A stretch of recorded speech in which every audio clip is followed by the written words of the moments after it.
This is WMNF Tampa, and we are raising funds this hour and this day to support community radio. Right now, we're going to play you an interview with, a speech that is by Naomi Klein that comes up on alternative radio. If you think that playing Naomi Klein on WMNF is important, or hearing long-form speeches like this, or if you support any of the news and public affairs shows, please give us a call right now, 813-239-9663. You can also donate at WMNF.org and tell us that this is the type of programming that's worth supporting. Make your donation now, 813-239-9663 or WMNF.org. So what I see happening with this generation is really trying to have the rhetoric mean something, not to throw out the rhetoric, but to say, okay, guys, we're being tested. What are we going to do? What are we going to do? Not what are we going to say, but what are we going to do? Are we going to divest? Are we going to not let weapons companies recruit on our campus? Like, what are we going to do materially that we can do? And we have to do it. That's Naomi Klein, and this is Alternative Radio. I'm David Barsamian. This edition of AR features Naomi Klein. What are we going to do? The day after the Trump election, the New York Times wrote, America stands on the precipice of an authoritarian style of governance never before seen in its 248-year-old history. For many, the results of November 5th confirmed the view that we are in dark times. So the big question is, what are we going to do? We can wallow in self-pity and depression, or we can find kindred spirits, organize, and form alliances to not just resist the repression to come, but to promote progressive causes. As writer Rebecca Solnit says, not acting is a luxury those in immediate danger do not have, and despair something they cannot afford. But despair is all around us, telling us the problems are insoluble, that we are not strong enough, our efforts are in vain, and no one really cares. Hope, Rebecca Solnit says, counteracts cynicism and pessimism. Our guest today is Naomi Klein. She's professor in the Department of Geography at the University of British Columbia. Her writing has appeared in leading publications around the world. She's a columnist for The Guardian. She's the award-winning author of such bestsellers as No Logo, The Shock Doctrine, On Fire, and Doppelganger. She spoke at the University of Colorado at Boulder at the end of October. The moderator is Professor Nabil Isha Aibi. And now, Naomi Klein.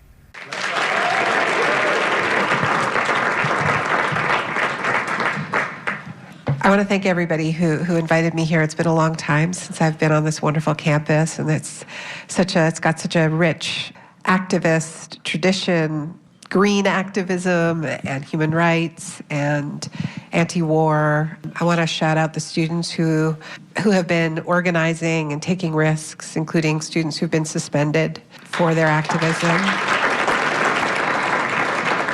But I really do want to thank you for just your boldness, because courage is it really is a muscle, and when we start saying, well, maybe not this week, we get used to it, and suddenly it feels like a bigger deal to just do what it is our unbelievable privilege to do: read, think, discuss, debate.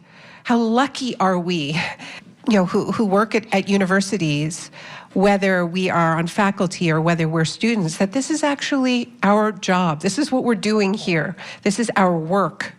And when we voluntarily shut ourselves up, I think it's such a disservice to people who are having to do so much more difficult work and who don't have that privilege of just being asked to tell the truth for a living, for their studies. So thank you so much. I want to start with a few questions, obviously about the book, and congratulations on Doppelganger and the success that it's had.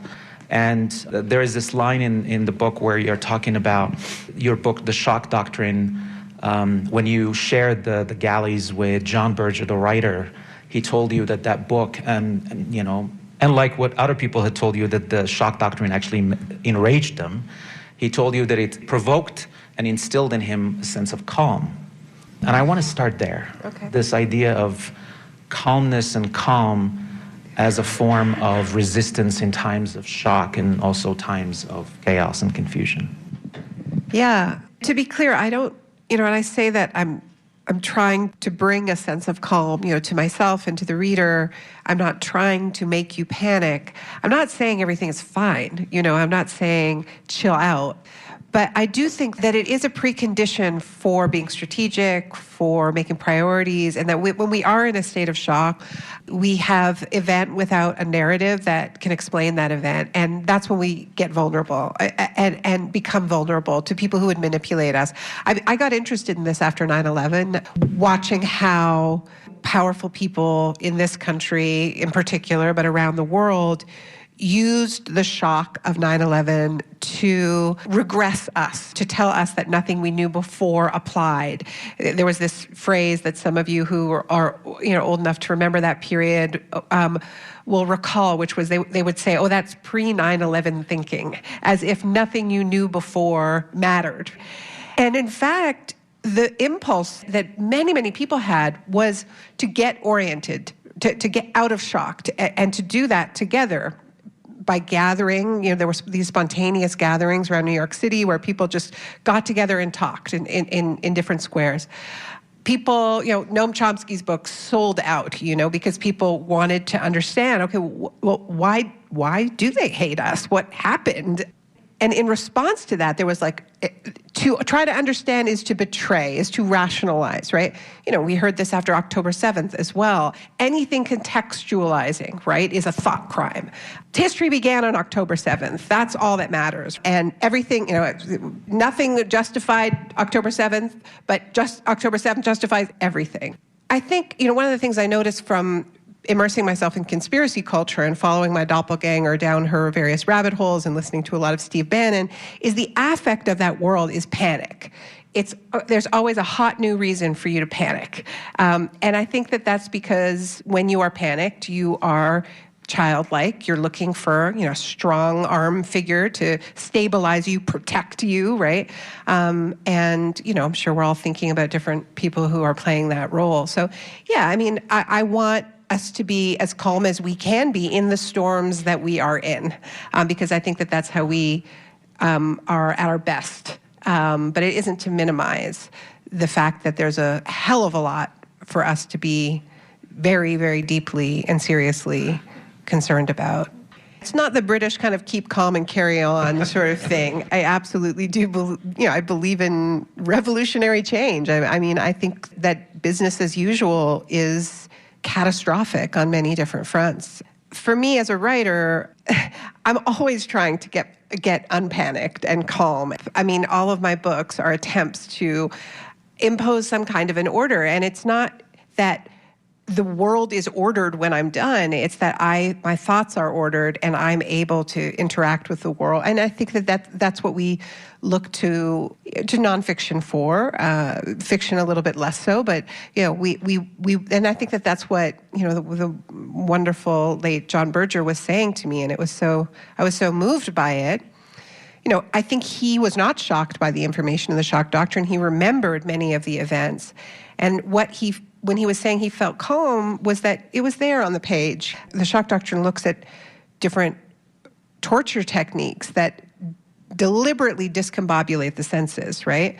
That this is what, I look at the CIA torture manual and all of the sort of sensory deprivation, confusion between day and night. It's all about making us confused about where we are in time and space, because that is when a prisoner is vulnerable and less able to, defend themselves, make decisions, and when they're most likely to give up information and so on. I spent 3 days staying in Times Square in New York because I was at the New Yorker Festival, and that's where they put us up.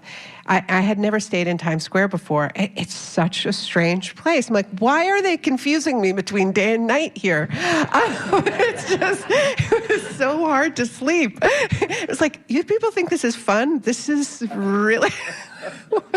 Oh, anyway.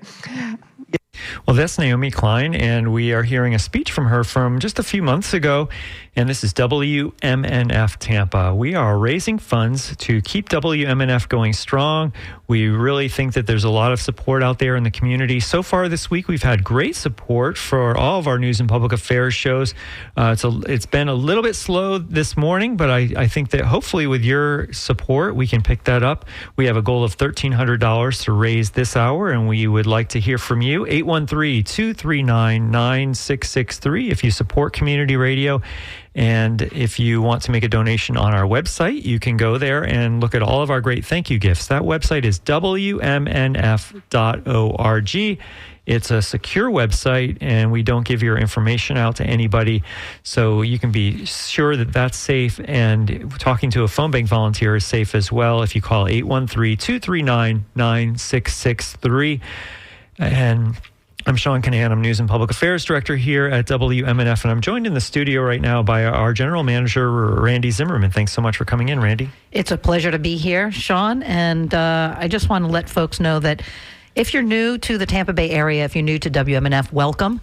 We think you're awesome, and we hope you think we are too. How public radio works, and community radio is what we are, where we emphasize community voices, talking about issues that we think are important to the community, and our community is vast. We know that you're listening from a variety of places, not just around the Tampa Bay area, from way down in South Tampa, all the way up to Spring Hill, out to Winter Haven, in Central Florida, and along the beaches, and we appreciate you. We also know that you're listening in Michigan and Chicago and in Arizona and New Jersey and the Philippines. And why do we know that? Because you pledge. You keep community radio happening by pledging at WMNF and funding community radio, and we appreciate you. And today's the day that we ask that. As a matter of fact, it's the last public affairs section that we will be asking. Our fund drive ends on air at 9 a.m. tomorrow. And if you have not contributed yet, please give a call, 813-239-9663. That's 813-239-WMNF, if you still remember how to push those buttons using letters. Or if you're streaming us, please hit the donate button at the upper right of your page at WMNF.org and let us know that you want to keep quality radio, smart conversations, issues that you haven't thought about, perspectives that maybe you didn't know about. Give us a call, 813-239-9663. You have someone to thank, Sean? I do. And Randy, you were just mentioning from all around the country where we get support. Well, here's one from Boulder, Colorado that you didn't know about. It turns out it's my uncle who listens every week to Tuesday Cafe and to Wavemakers and the rest of the program on Tuesday mornings. Thanks so much to Richard John Canan from Boulder for the donation. Says thanks to all of our staff and donors and listeners who power WMNF Community Radio. So thank you very much for that donation, and it means a lot to us that we have people listening from all over the country. That's really great. We'd like to hear from some people in the Tampa Bay area as well. 813-239-9663 is the number to call, or you can donate at WMNF.org. Tell you what, let's go back and hear more of this speech from Naomi Klein, and we'll be back in a few minutes to thank anyone who has called in a donation or made a donation on the web. Again, the information you need to know is WMNF.org, or you can call 813-239-9663. Yeah, no. It's interesting. This is what you've been saying all along, is that we have to get unshocked in order to start doing the work. Because to remain in a state of shock is exactly what these forces want us to remain as, right? So you mentioned 9/11, but everything else that's happening, whether it's a climate catastrophe or anything like that, is to maintain us in that state of shock. Right, and shock, and I say this in the shock doctrine, but that really what it is, it's not a state of shock is not something bad happening. It's something bad happening that you don't understand yet, right? It's the gap that opens up between event and narrative that explains that event. And in that gap, we are vulnerable. And that's why we understand that and we want to fill it. Okay, what don't I know? And so there are really healthy responses, like I was describing about 9/11. And, the fact that Rashid Khaledi's, the 100-Year War on Palestine has played that role for a lot of people since October 7th. I mean, that book has gone wild for exactly this impulse. I'm filling in blanks in my education. And lots of other books too. The tricky thing with our online lives, right? And I wrote this book in this sort of deep in COVID lockdown, was that when we confronted a novel virus that we didn't yet understand, many of us didn't read epidemiology. Like, we went online and we just found like random health influencers. It's the nature of the attention economy that when people follow that sort of, I think, quite healthy impulse to close the gap between event and narrative, they end up in the world of grift. And I think that that's the biggest change since I've been following shocks, is that now conspiracy is monetizable. And that was not the case like when I covered Hurricane Katrina, for instance. There were conspiracies about the levees being deliberately exploded, or there were conspiracies about 9/11. There are conspiracies, I think whenever people are trying to understand, particularly when they're being taken advantage of, then they're trying to understand, okay, well, all these people are getting rich off of my misery. Maybe they did it on purpose. But nobody was getting rich off of that, I mean, maybe the guys who made loose change, but like, it was just, it was a much more kind of human scale problem. Whereas now, part of what I've called the disaster capitalism complex is the dissemination of misinformation, because that information is going to get you the maximum traction when people are panicked, right? So we saw it just recently during Hurricane Helene. What is happening? This is not a part of the country that is supposed to be hit, right? If we're thinking about, Asheville or these mountainous parts, which actually saw themselves as climate refuges, right? They were supposed to be some of the least impacted areas. Suddenly, homes are floating down the street.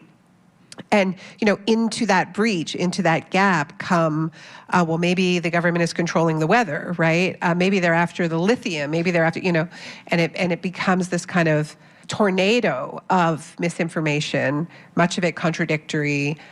And this is the point that I get into in the section of the book called The Conspiracy is Capitalism, which is that really, if you think about who benefits from that, we're not talking about the conspiracies we know about. I know there's some great climate scientists here and people who, we actually know that Exxon and all the other big oil companies have been deliberately spreading misinformation about climate. We know their own climate scientists back to the 1970s understood incredibly well not only the connection between their core product and warming, but their models were incredibly accurate. We know this through peer-reviewed science. That's a pretty consequential conspiracy.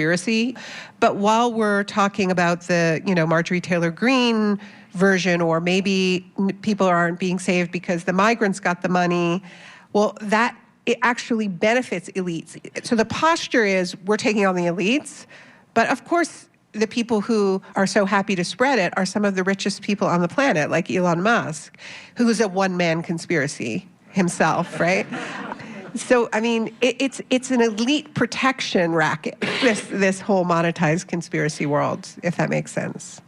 I'm interested in the sort of distinction that you make about conspiracy culture versus conspiracy theory. I mean, I think you say that we should pay very close attention to the fact that we're no longer dealing with the conspiracy theories of, a decade ago or 2 decades, but we should be really paying attention to this new culture. And if you could say a little bit more about the danger and the risks that we're running because of the fact that we went from conspiracy theory into conspiracy culture. It's important to me that we recognize that there are real conspiracies in the world. Adam Smith said, rarely do people from the same industry get together in private, that it doesn't end up in some form of price fixing, right?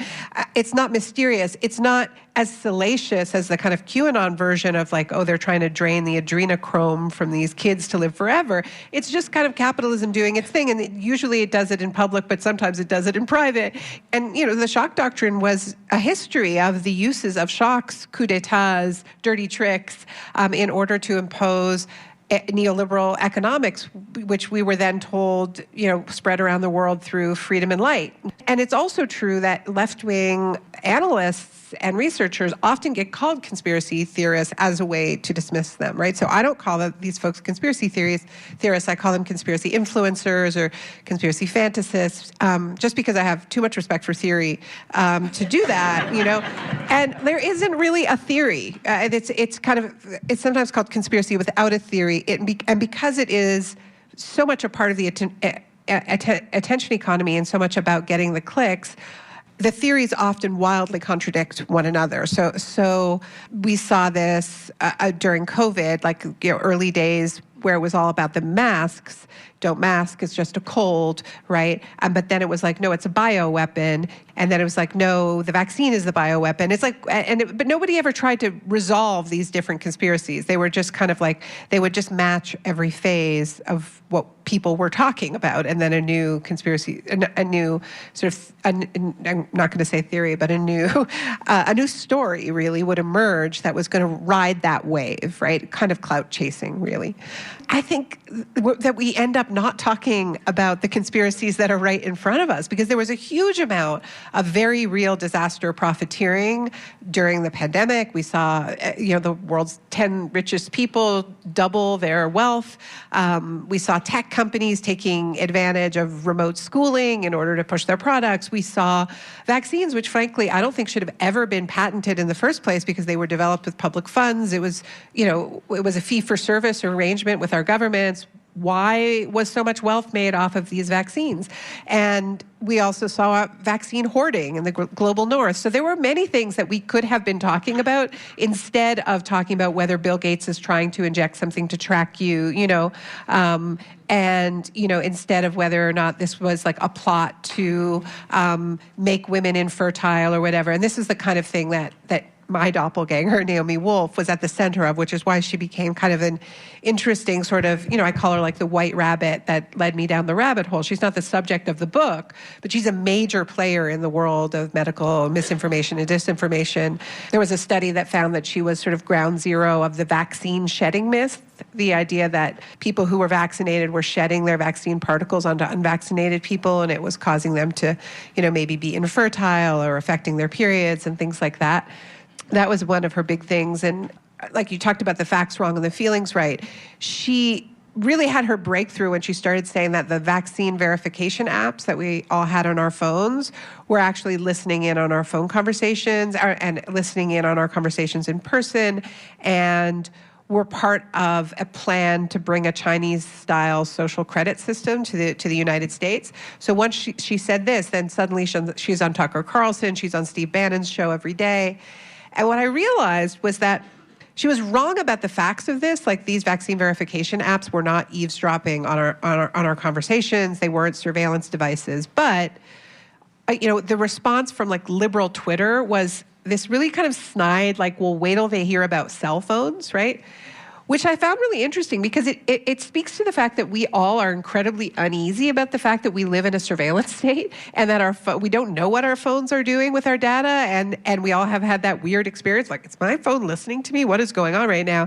But we're not actually doing anything about it, right? And the Democrats aren't doing anything about it, even though they sort of said that they were going to, right?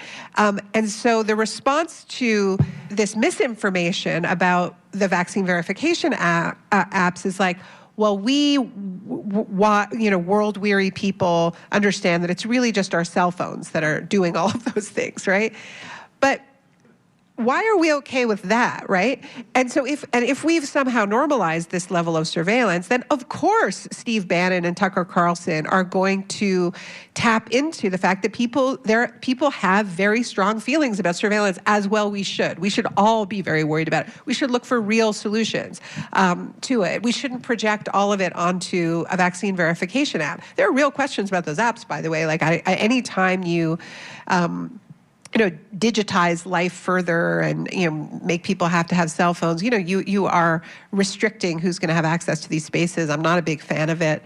But I was really struck that they were projecting all of our collective fears about surveillance onto these one apps, and they were getting the facts wrong, but they were getting the feelings right. And they're only able to do that if we are no longer addressing those surveillance fears. So this is what really has interested me about and scared me and chilled me about studying the Bannon right, if you will, or the MAGA right, is that I see them doing a kind of mix and match with a lot of issues that used to very much be issues of the left. In particular, the issues that I came up in, right? I wrote a book called No Logo. I was part of the Alter Globalization movement that was very much focused on corporate power, corporate control of the media, the fact that just a handful of companies were consolidating in every single industry. And we no longer really have a left that is squarely focused on that, right? And this is the thing about Bannon, is he always looks at the issues that we have abandoned, and he takes it and then he mixes and matches it with xenophobia, with racism, and he makes this like Frankenstein kind of cocktail, doppelganger of the left. And he did it with free trade in 2016, and now he's doing it with, big media, big pharma.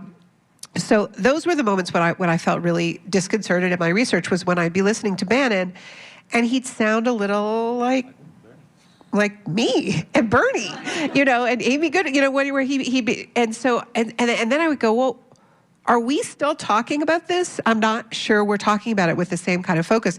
Yes, we must speak, but we also have to reunite our words with action, because I think a lot of what is happening with the backlash against the Democrats and against the left generally is just this feeling of like, these are people that just perform their politics, they talk down to people, but they're all a bunch of hypocrites because they don't actually match it with action.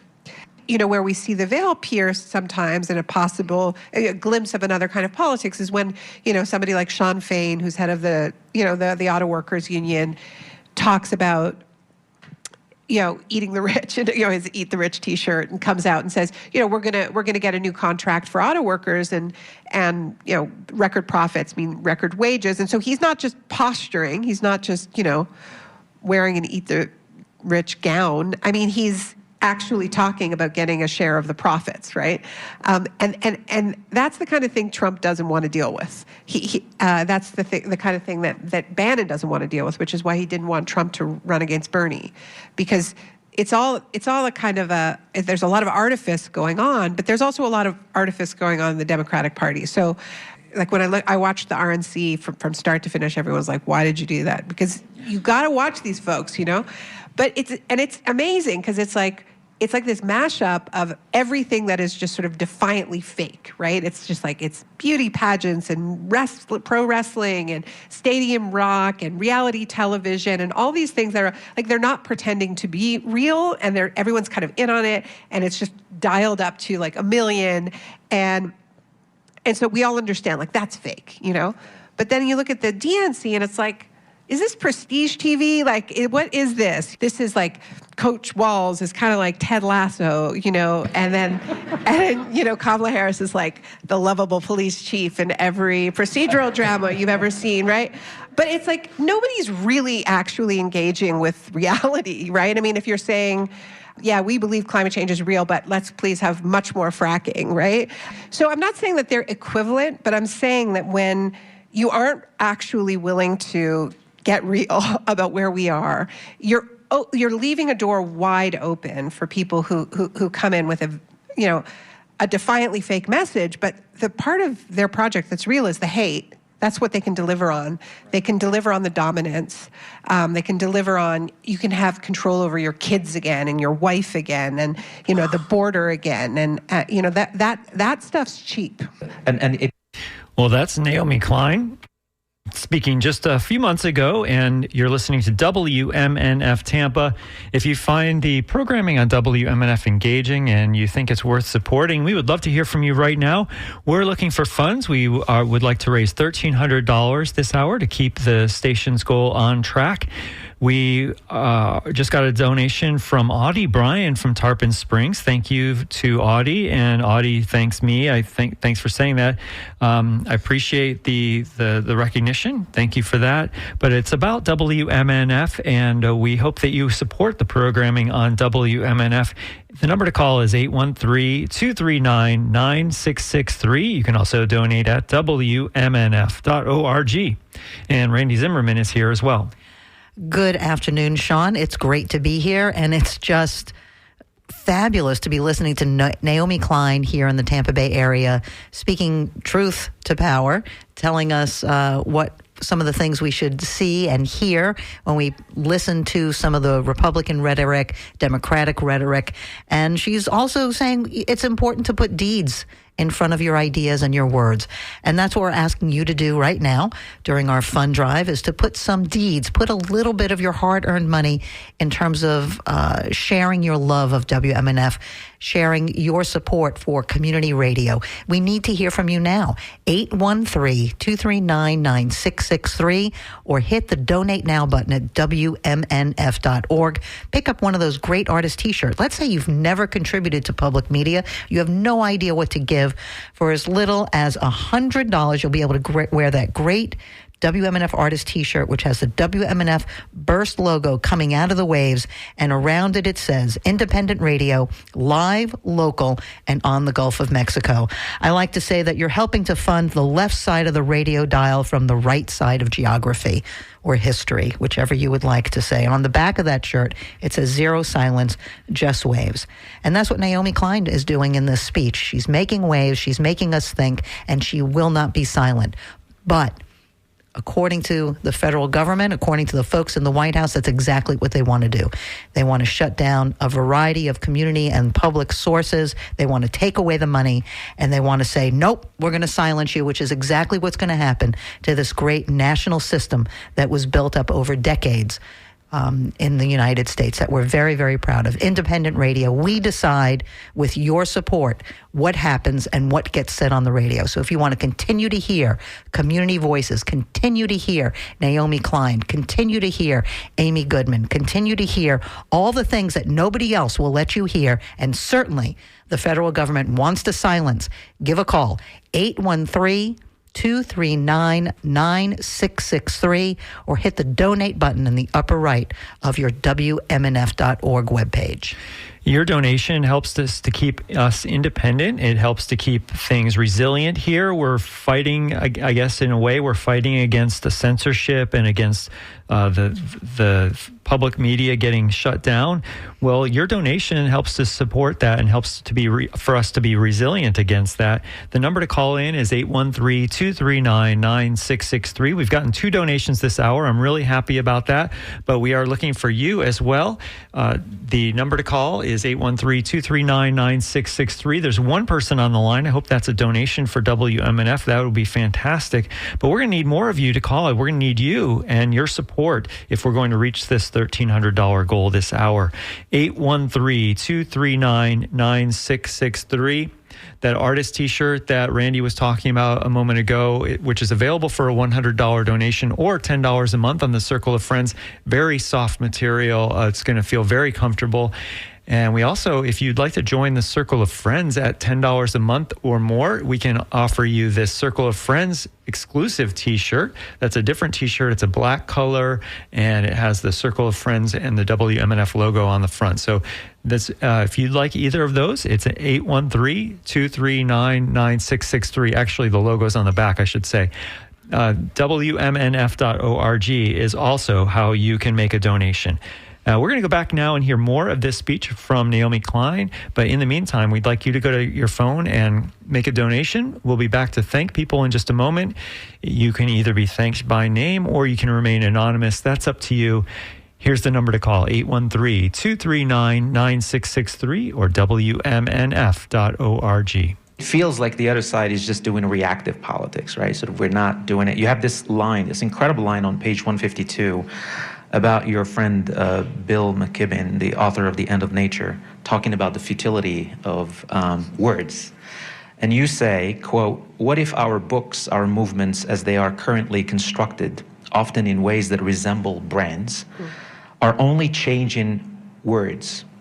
What if words written on the page or shouted in protest change only what people and institutions say and not what they do?" I mean, this is clearly, as you just described, is the risk that we're facing, but are we all suffering from what Greta Thunberg says, blah, blah, blah? I mean, is that what we could all be accused of? I think so. Before I go to that, but I do believe that Greta's blah, blah, blah speech was one of the greatest sort of political interventions of all time. It was really interesting. I think it was 2022. The UN Climate Summit was in Glasgow. And up to that point, Greta had played a very particular role in the culture, which is, she would be invited to these conferences and to these elite gatherings like Davos, and she would come and she would be invited to scold people, right? To plead with people, to say, how dare you? How dare you do this to our future? And then they would all take selfies with her, do it again, please, and fist bump her and all of this. And it's very clear that she got sick of it. And this is the last time she's gone to a COP. She has stopped going. And she goes to Glasgow, and every microphone that gets put in front of her, she just says, they're here to do the blah, blah, blah, green economy, blah, blah, blah, build back better, blah, blah, blah. Yeah, they have an agreement. They even managed to water down the blah, blah, blah, which is quite an accomplishment. That was her statement. And then she went and got arrested trying to stop a coal plant. And she also has been very outspoken on Palestine. And she has said very clearly that these are not separate issues. And I think this is true for so many young climate activists, that the motivation for getting involved in climate justice is about valuing life, human and other than human. But anything that treats life as disposable must be resisted at all costs. So, of course, there is a genocide happening, and there is a genocide happening in Gaza, then of course you must stand up and say no. Because if that level of atrocity is normalized, anything is possible, which is why Gustavo Petro, the president of Colombia, the country, not the university, said the global south sees their future in Gaza. If this becomes normalized, if this is acceptable, if it becomes ambient to our lives, to quote Jonathan Glazer, who made Zone of Interest, then this will be the future on every border. And this is, why I say that the Iron Dome is global. If we want to understand why our governments are lining up across party lines around the global north to support Israel, it's because our governments are invested in protecting the same levels of injustice and inequality at our borders, often with the same technologies. There's a rupture that is happening with the blah, blah, blah on our campuses. And this is why I thank you, really profoundly for speaking, because honestly, we can't take it for granted. I've been on a little mini campus tour and been staggered by some of the silence that I've encountered, by the self-censorship that I've encountered. And I think for so many young people who go to universities that do land acknowledgements, that talk about EDI, that celebrate young people for being climate activists, standing up for human rights, but then when they stood up against genocide in Gaza, had the police called on them, or at Homeland Security, and are suddenly being treated like the enemy within. It's not just Donald Trump. It breeds a profound cynicism and loss of faith, right? And so what I see happening with this generation is really trying to have the rhetoric mean something, not to throw out the rhetoric, but to say, okay, guys, we're being tested. What are we going to do? What are we going to do? Not what are we going to say, but what are we going to do? Are we going to divest? Are we going to not let weapons companies recruit on our campus? What are we going to do materially that we can do? And we have to do it.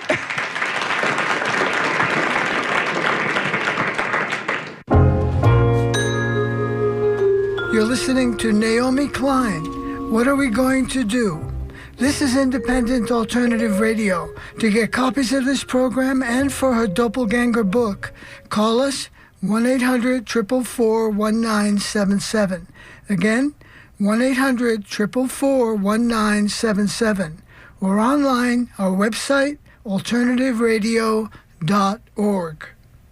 I wanted to ask you about how the figure of the doppelganger helps you get to all of these conclusions and also issue these warnings about what's going on. I'm just curious about how your story about Wolf is not a specific story. It's not a personal story. It's actually a story about how it is also a universal story.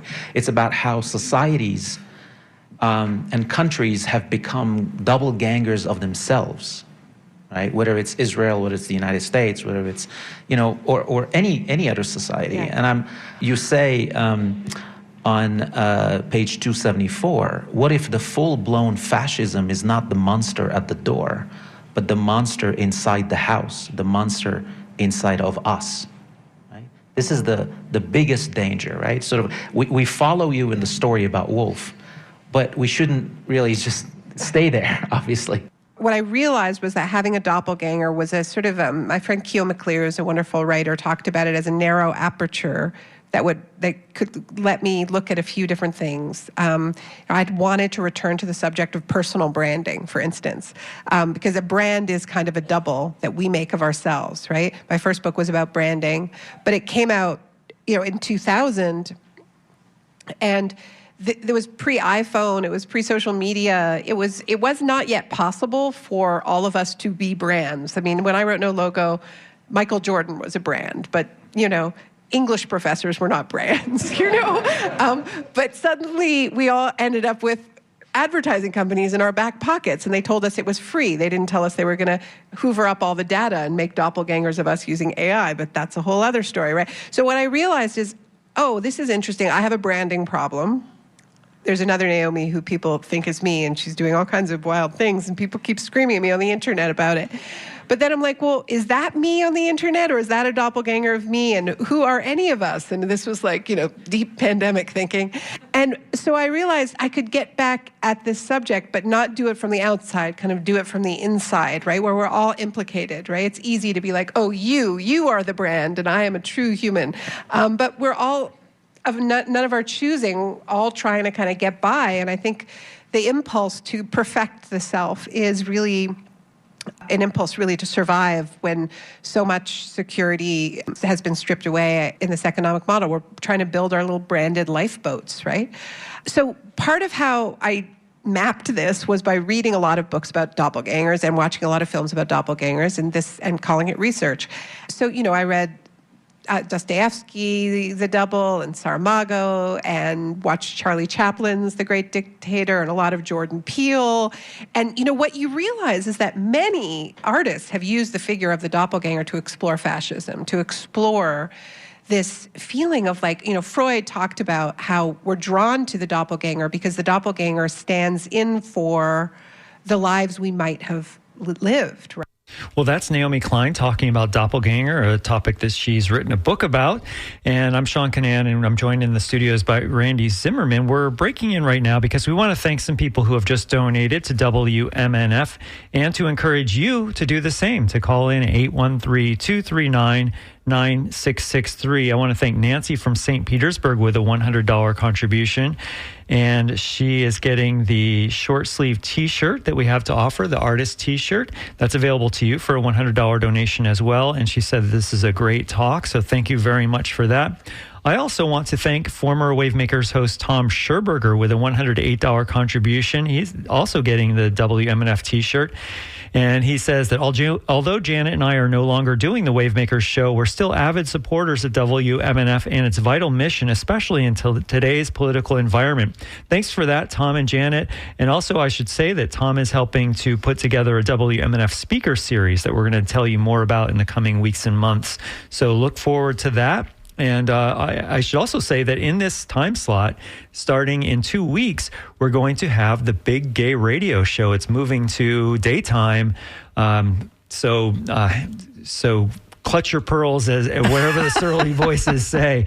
So, that's going to be very exciting. Yeah, there'll be Esme and Brian and Chris, who are just whip smart, totally plugged into the Tampa Bay area, totally plugged into the gay life here in Central Florida. And we're going to hear some really great stuff from them in terms of politics and culture and things that are impacting the LGBTQA plus community.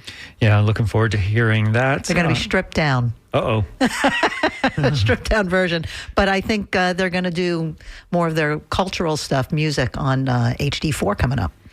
That'd be great. Yep. I can't wait. Yeah, and we have some more people to thank. Oh, yes. My turn. Sorry.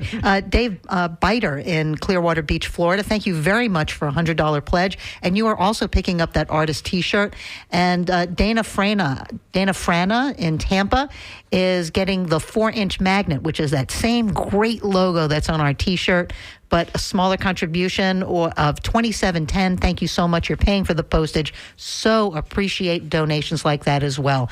And if you're listening to us online, you're listening to us in broadcast or on your HD radio in your car, we need to hear from you at 813-239-9663 or hit the Donate Now button at WMNF.org to contribute to news and public affairs that you won't hear anywhere else. This doppelganger book is really hysterical, actually. Naomi Klein is her doppelganger is Naomi Wolf in this particular book, saying that a lot of people confuse her, kind of like the Brandi Carlile, Belinda Carlisle thing on the music side. But yeah, it's a really good book, and it looks at our polarization, conspiracy theories, and great stuff that folks want to hear, and really, again, stripping it down from a rational point of view. How do people mix all of these ideas together and come out the other side with something that looks like sausage and feels like sausage, but sort of still resonates with people? So if that's the kind of talk and information and thought that you would like to participate in at your community radio station or on the internet, if you're listening, again, 813-239-9663. Take a look at all the gifts at WMNF.org. Hit the Donate Now button. Look at a variety of different pay levels that you can help out community radio and the best of what Speaking Truth to Power sounds like. Well, I want to thank everyone who's donated so far, and we're going to go back and hear more of Naomi Klein, and we'll be back to thank the people on the line right now. And I hope that you'll go to your phone and call 813-239-9663 or donate at WMNF.org and support WMNF Community Radio. Right? Like, we know that even though we live in a system that tells us that we are all, authors of our own destiny and responsible for all of our successes, that our lives could be so different. The person we are is not the result just of our own actions. It's the result of these accidents of birth and decisions that our parents and grandparents made, and the systems we were born into, and the privileges and the lack thereof that bestowed on us. So this idea that there's another you walking around that other people think are you stands in for this feeling of could I be someone else, right? And also, could I be someone worse? Am I not the person who I think I am? And so the reason why I say it can't just be about her is that one of the things I learned from reading a lot of doppelganger literature is that often the stories follow a certain arc, where somebody realizes there's another them walking around, and they just go off on a self-righteous journey to confront their doppelganger and perhaps kill them. And this invariably leads to the protagonist being dead on the ground, because the doppelganger is always them. The doppelganger is you.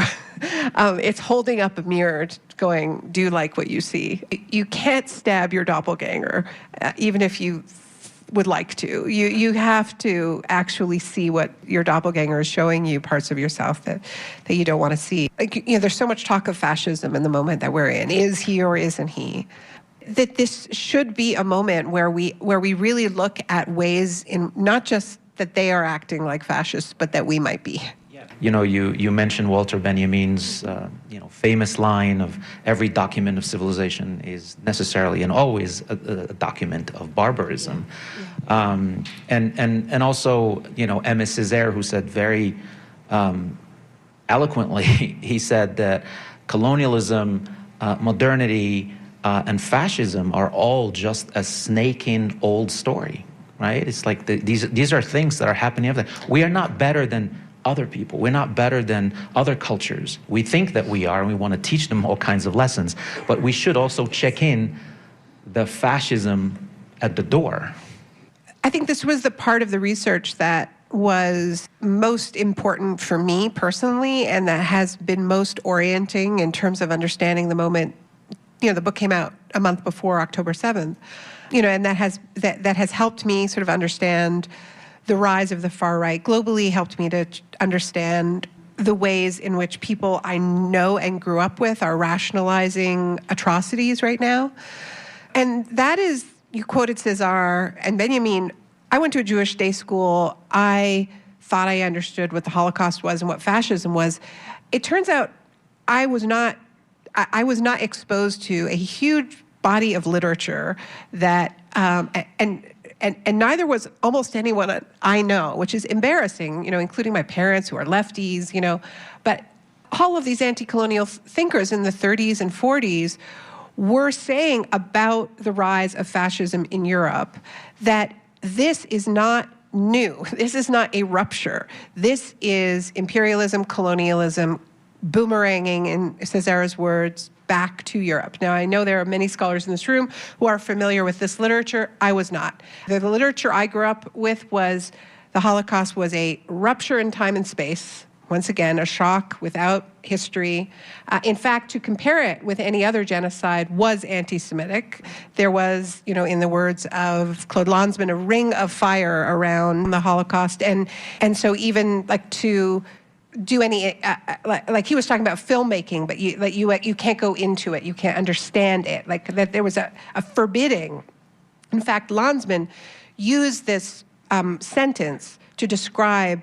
Claude Lanzmann made this landmark documentary series called Shoah, which was how a lot of people learned about the Holocaust. It was 9.5 hours, and Lanzmann was a contemporary of Sartre, a colleague, and de Beauvoir.